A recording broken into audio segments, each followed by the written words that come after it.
You know, the story is like this, that once upon a time there was a world full of short people, built by short people, for short people.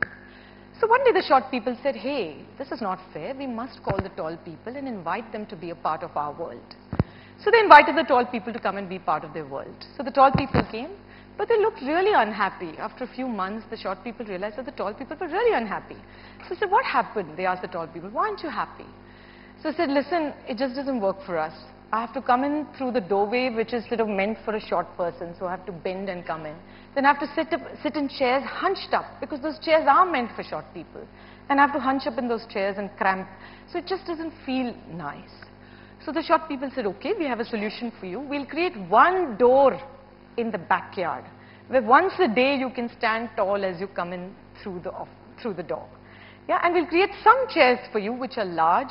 So when you get truly exhausted of being, hunched up in chairs, you can then sit comfortably.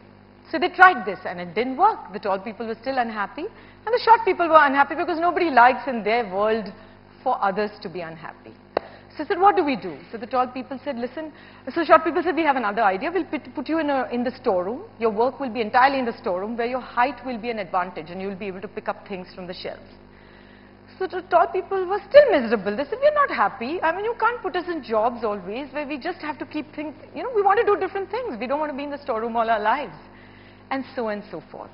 So they tried, and the story goes on saying they tried many things, it didn't work.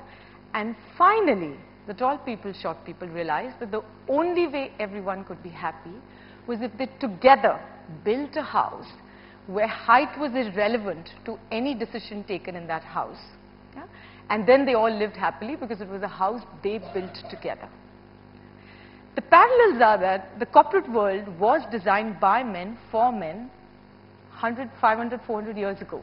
The first women came into the corporate workforce not more than 60, 70 years ago. If I remember right, the first MBA from Harvard was 45 or 50 years ago. So it's a world that's been designed for men. That's why there are assumptions like unbroken career paths. No woman can have an unbroken career path if she's planning to have babies or any of that. It's impossible. So unbroken career paths, the assumption of long working hours, all those assumptions were built keeping men in mind. And if we have to make this a new house, it means men and women together have to work beam by beam, roof by roof, house by house, and create a new house where your gender is irrelevant to the way you work and succeed in that house.